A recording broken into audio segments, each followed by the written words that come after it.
नमस्कार, मैं हूं पत्रकार अमित कुमार अग्रवाल और आप देख रहे हैं राजस्थान धड़कन न्यूज़। हम एक शख्सियत से आपकी पहचान करवाएंगे। हम जानेंगे सर, आप अपने बारे में परिचय बताएं, अपना नाम, पद और अन्य चीज़ें। देखिए, मेरा नाम तो जैसा ही जानते, मेरा नाम केएल मीना है, पूरा नाम कन्हैयालाल मीना है। और मेरी जन्मभूमि नयाबाद से, मैं यहीं पैदा हुआ था, यहीं परवरिश हुई, यहीं पढ़ाई हुई है। उसके बाद में कॉलेज मैंने काला डेरा से की, यूनिवर्सिटी मैंने जयपुर से की। 1975 में मैं इंडियन एडमिनिस्ट्रेटिव सर्विस में आईएएस में आ गया था और 2005 में मेरा रिटायरमेंट हुआ। सेवानिवृत्ति के बाद में तकरीबन 20 साल मेरे को सेवानिवृत्ति हो चुके हैं और मैं 25 सालों से शिक्षा के क्षेत्र में ही काम कर रहा हूँ। मेरे बच्चे भी, मेरे परिवार भी सब शिक्षा के क्षेत्र में ही हैं। हमारे काफ़ी सारे कॉलेज हैं। जयपुर में हमारी यूनिवर्सिटी महाराज विनायक ग्लोबल यूनिवर्सिटी के नाम से 14 साल से वो यूनिवर्सिटी है और कॉलेजेस हमारे 25 साल से चल रहे हैं जयपुर में। अफ्रीका में, युगांडा में भी हमारे मेडिकल इंस्टीट्यूट है, वहाँ भी मेडिकल यूनिवर्सिटी है। और यहाँ भी आपने देखा, ये नयाबास में भी श्रीमती रामप्यारी देवी महिला महाविद्यालय के नाम से पीजी गर्ल्स कॉलेज है, जो मेरी मदर के नाम से है। जेफ इंटरनेशनल स्कूल जो है वो भी सीबीएसई एफिलेटेड स्कूल है हमारा। और यहाँ बाकी भी दूसरे कॉलेज लाने की सोच रहे हैं हम। मैं सोचता हूँ इसको बहुत बड़ा सेंटर एजुकेशन का बनाना चाह रहे हैं। ये देखिए, शिक्षा के क्षेत्र में काम करना मेरा एक पैशन है। मैं नौकरी में था तब भी शिक्षा के प्रति मेरी रुचि थी और उसके बाद भी मुझे रिटायरमेंट हुए करीब 20 साल हो चुके हैं। 25 साल से हम शिक्षा में ही हैं।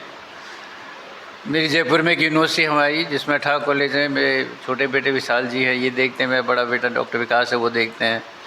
युगांडा में, अफ्रीका में भी हमारी एक मेडिकल इंस्टीट्यूट है, भी मेडिकल कॉलेज वगैरह भी आ रही हैं। गांव में भी आपने देख लिया है कि यहाँ स्कूल भी है, कॉलेज भी है, बीएड कॉलेज भी है और दूसरे कॉलेजेस भी आ रहे हैं। तो ये मेरा एक पैशन है शिक्षा के क्षेत्र में काम करना और मैं बड़े एक समर्पण भाव से काम करता हूँ। इसमें कोई अपना स्वार्थ नहीं है। मैं ये चाहता हूँ, क्योंकि मेरी जगह, मेरी जन्मभूमि है, मैंने यहाँ जन्म लिया है, इस मिट्टी से मेरा अटूट रिश्ता है। मैं उस रिश्ते को बनाए रखना चाहता हूँ, क्योंकि मेरा जन्म यही हुआ, मेरी परवरिश यही हुई, मेरी पढ़ाई लिखाई सब यही हुई है। तो मेरा एक इमोशनल अटैचमेंट जो अपने एक नेटिव प्लेस से, मातृभूमि से, अपनी जन्मभूमि से होता, वो है। मैं उन अधिकारियों में से नहीं हूँ जो आईएएस बनने के बाद में अपने मातृभूमि से या अपनी जगह से नाता तोड़ लेते हैं, दूर हट जाते हैं। बल्कि मेरा तो ज़्यादा हो गया उसके बाद यहाँ आना जाना। तो मैं चाहता हूँ कि यहाँ के बच्चे, मैं ये कहता हूँ कि बिना शिक्षा के जीवन में कुछ भी नहीं है। जो बच्चा पढ़ा लिखा नहीं है उसके जीवन में अंधेरा ही अंधेरा, और क्या है उसके जीवन, कुछ नहीं कर सकता। मैं इनसे पूछता हूँ, आज भी पूछ रहा था कि भाई बिना शिक्षा को उन्नति कर सकता है क्या? तो सबका जवाब था कि नहीं कर सकता। ये हम सब जानते हैं, समझते भी हैं इस बात को कि आपको आगे बढ़ना है, उन्नति करनी है, तरक्की करनी है, अपने जीवन को सुधारना, आगे बढ़ना है, तो आपको शिक्षा अर्जित करनी ही पड़ेगी, और वो भी अच्छी शिक्षा। इसलिए मैं ये चाहता हूँ कि ये बच्चे हैं बेचारे गाँव के, क्योंकि इनको सुविधाएं नहीं हैं, कहाँ जाएं, दूर जाएं, फीस ज़्यादा है, डिस्टेंस है। इसलिए हम चाहते हैं कि यहीं ये सुविधाएं सब इनको उपलब्ध करवाएं। और उसी सोच को ध्यान में रखते हुए पहले 18 साल पहले, 17 साल पहले हमने ये गर्ल्स कॉलेज खोला था, पीजी गर्ल्स कॉलेज। क्योंकि बच्चों को तो और भी मुसीबत है, उनके पेरेंट्स के दिमाग में इतनी शंकाएँ होती हैं, अपने बच्चों को भेज नहीं पाते दूर। तो उनके लिए तो अब यहाँ की यहाँ अगर हुई तो फिर भी पढ़ लेंगी वो, बाकी बाहर जाना तो उनके लिए वैसे भी मुश्किल है। पेरेंट्स चाहते ही नहीं उनको कि वो घर से दूर जाए। तो बच्चियों की कॉलेज खोली, जो बहुत अच्छी चल रही है। आज तक कोई किसी तरह की शिकायत नहीं किसी बच्चे की, किसी माँ बाप की। अब हम चाहते हैं कि बहुत शानदार एक स्कूल दें बच्चों को हम, क्योंकि फाउंडेशन अगर मजबूत होगी, शुरू से ही शिक्षा बहुत अच्छी मिलेगी, गुणवत्ता आधारित शिक्षा मिलेगी, तो निश्चित रूप से वो आगे भी अच्छी पढ़ाई करेंगे, अच्छे इंसान बनेंगे, अच्छी नौकरियों में जाएंगे, मान सम्मान पाएंगे। तो जैसा कि केएल मीणा जी ने हमें जो जानकारी दी है, उसके अनुरूप ही हम उनसे एक क्वेश्चन करेंगे कि सर, आपने कहा कि हम एक स्कूल भी अच्छा देना चाहते हैं, तो आपका जो इंटरनेशनल जेफ स्कूल है ये काफ़ी वर्षों से चल रहा है, तो इसमें क्या आप अगला मोटिवेशन करना चाहते हैं या और कुछ एक्स्ट्रा इसमें खोलना चाहते हैं? क्या मतलब, क्या अपना सोच है? नहीं, एक तो क्योंकि इंग्लिश मीडियम स्कूल है, सीबीएसई का सर पहला स्कूल है इस एरिया का, नीम का थाना क्षेत्र का। सीबीएसई के नॉर्म्स वैसे ही बहुत स्ट्रिक्ट हैं। गवर्नमेंट ऑफ इंडिया के नॉर्म्स वो एक ही चीज़ को बहुत बारीकी से देखते हैं, और जब तक हम उनके मापदंडों को पूरा नहीं करते तब को परमिशन नहीं मिलती है। 2-2, 3-3 बार इंस्पेक्शन करते हैं, उसके बाद में अप्रूवल मिलती है। तो सीबीएसई स्कूल तो वैसे भी एक निर्धारित मापदंड के बाद ही होता है, और इसका एक दर्जा होता है गुणवत्ता का भी, और पढ़ाई लिखाई का भी, उसके मापदंड बिल्कुल डिफरेंट होते हैं। तो वो स्कूल हमने खोला है, और स्टाफ भी आपने देखा होगा, बहुत शानदार स्कूल है, टोटल इंग्लिश मीडियम है, स्टाफ भी बहुत शानदार है। तो चाह रहे हैं कि अब इसका लाभ इस एरिया के बच्चों को मिले। और हम चाहते हैं कि इसकी पब्लिसिटी भी हो, सबको जानकारी भी मिले स्कूल की, और ज़्यादा से ज़्यादा संख्या में बच्चे आएँ और प्रवेश लें यहाँ और उसका फ़ायदा उठाएँ। तो जैसा कि KL मीणा जी ने सभी जानकारी हमें दी है, उसके अनुरूप ही इस स्कूल के अंदर आज काफ़ी एक प्रोग्राम भी रखा गया था, जिसके अंदर भी आज रिजल्ट भी जारी किया गया। अभिभावक भी समारोह में उपस्थित संस्थान के मैनेजिंग डायरेक्टर आदरणीय श्री विशाल देव सर, मेरे आज इस कार्यक्रम में उपस्थित हमारी प्राचार्य महोदया श्रीमती अर्चना जी, मेरे अभिन्न साथी मित्र भाई स्वरूप, भाई डॉक्टर जवाहर जी, भाई मदन जी, मेरी कॉलेज के साथी भाई मदन जी भावरिया, आज से 65 साल पहले हम साथ पढ़ते थे 60। नमस्कार, मैं पत्रकार अमित कुमार अग्रवाल और आप देख रहे हैं राष्ट्रीय धड़कन न्यूज। आज हम आए हैं इंटरनेशनल जेफ स्कूल में, जो कि काफ़ी बड़ी संस्था है, जिसकी एक कॉलेज भी चलती है। और हम प्रिंसिपल मैडम से जानेंगे कि उनके बारे में, कि वो कब से यहाँ पर है, उनकी नेतृत्व में कैसे कैसे यहाँ पे काम किए जा रहे हैं, बच्चों को कितनी शिक्षा दी जा रही है, कैसी फैकल्टियाँ हैं, कितने एम्प्लॉय हैं, उस पर जानकारी के बारे में। नमस्कार मैडम, आपको हमारे चैनल में स्वागत है। आपके बारे में जानकारी बताएं, आपका नाम वगैरह पद। Namaskar. On behalf of management, first I would like to welcome in our esteemed institution. As you all know that this is the purely CBSE school and first CBSE school of Limkana. Other schools are running with RBSE. Madam ने जैसे बताया कि CBSE school है। Madam, मैं एक निवेदन करना चाहूँगा, हमारे दर्शकों को आप थोड़ा सा हिंदी में थोड़ा सा बताएं, नॉर्मली बताएं, ज़्यादा भी आपको नहीं आती है तो नॉर्मली जितना आप कैप्चर कर सकें, बोल सकें, उतना ही आप। First, I would like to tell the parents what is the difference between CBSE school and RBSE school. There is a difference of the standard of education mainly. RBSE focuses more on rote learning, and CBSE focuses on all-round development of child, skill development, creativity, and regional thinking of the students. This is the major difference in CBSE and RBSE. First thing is this. जैसा कि अभी हमने जो यहाँ पे जो देखा है, पूरा कैंपस हमने देखा है, उसके अंदर काफी प्रयोगशालाएं वगैरह काफी दिखाई गई थी। उनके बारे में मैडम ने बताया कि अच्छी एक CBSE RBSE को जो लेकर के लोगों में एक माइंड में कोई विचार रहता है लोगों को, तो वो यहाँ पर ऐसा कुछ नहीं है। बहुत ही अच्छी सुविधाएं, बेहतरीन शिक्षा, जिसको एजुकेशन के स्तर को काफी बढ़ावा दिया गया है और दे रहे हैं, उसके बारे में जानना चाहिए। मैडम, आपके यहाँ And one more thing I would like to share with the public, that it is the misconception I can say among the people that CBSE is tough, difficult. This is not right.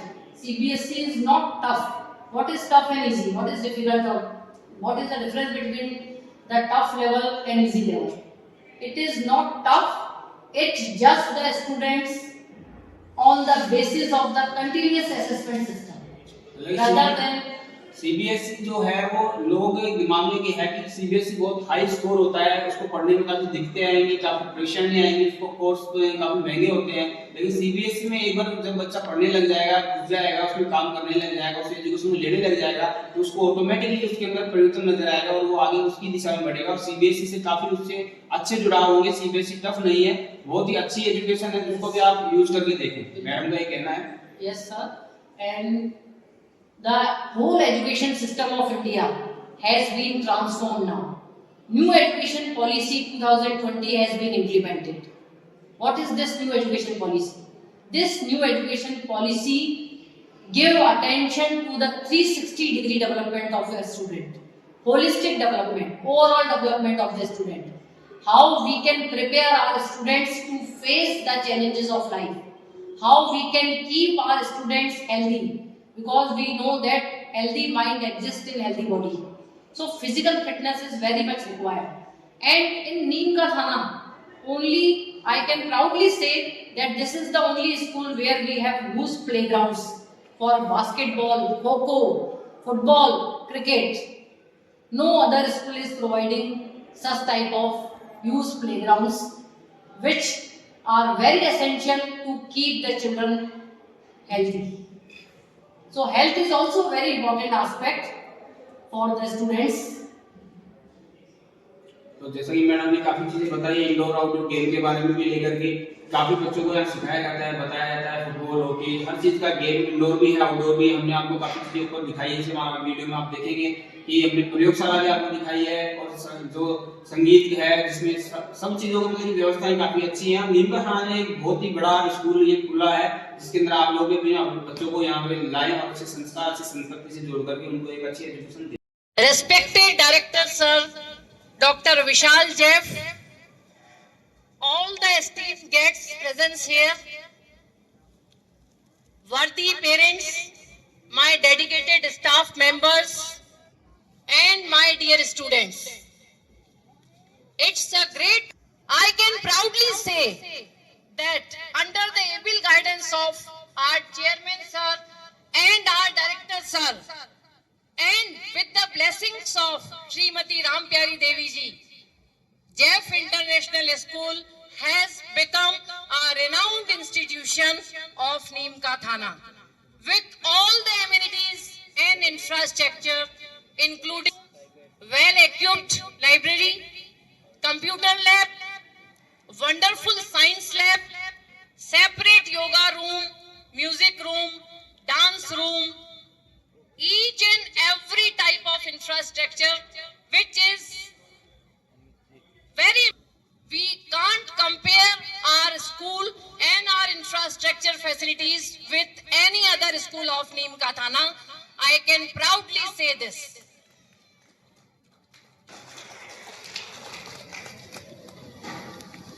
We all know the importance of education. In today's world, every parent is concerned about the education of his or her child. And school plays an important role in developing the students from all the aspects. 360-degree development of the students dependent on a good school. Keeping the vision of our chairman sirs in mind, I can say that our school aims to provide a structured environment for the holistic development of our students. Holistic development means overall development of our students, whether it is an academic, physical, mental, emotional, psychological, social.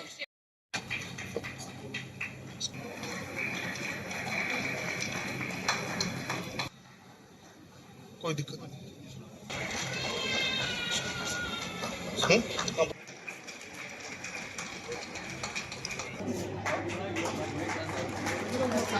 Shri Madan Lal ji Bhawaria स्वागत कर रहे हैं आदरणीय श्री के। To honor our esteemed guests, मैं आमंत्रित करना चाहूंगा हमारे बीच उपस्थित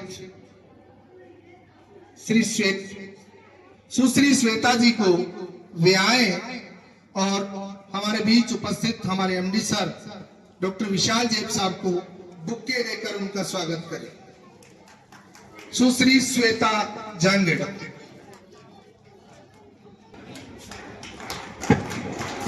पीटीएम पेरेंट टीचर मीटिंग, और इससे भी ज्यादा खुशी का मौका है कि आज हमारा स्कूल जेफ इंटरनेशनल स्कूल पहली बार सीबीएसई के रिजल्ट अनाउंसमेंट कर रहा है और पहला स्कूल है जो कंप्लीटली सीबीएसई है।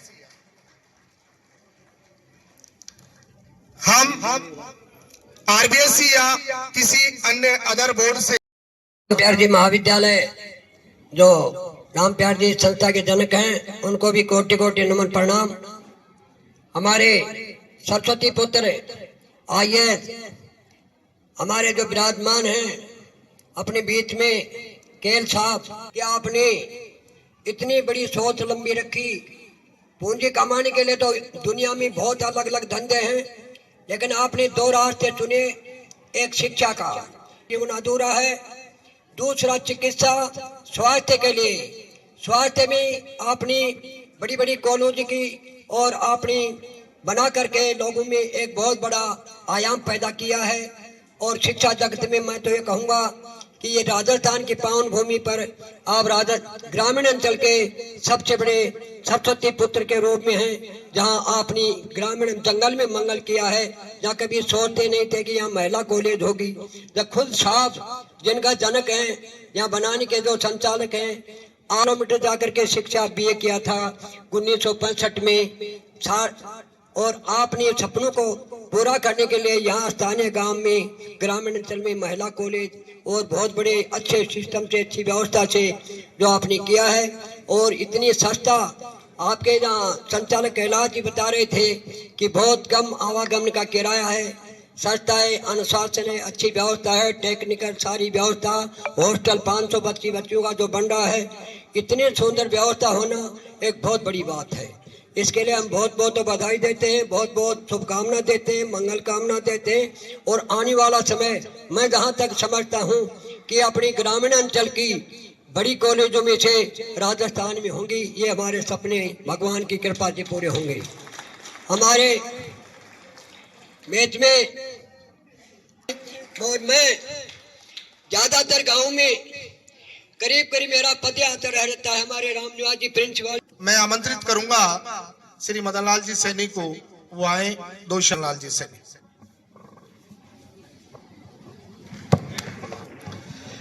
मैं सबसे प्रथम उस मां को आशीर्वाद लेना चाहता हूं कि उस मां ने ऐसा केएल मीणा साहब जैसा एक बेटा पैदा किया।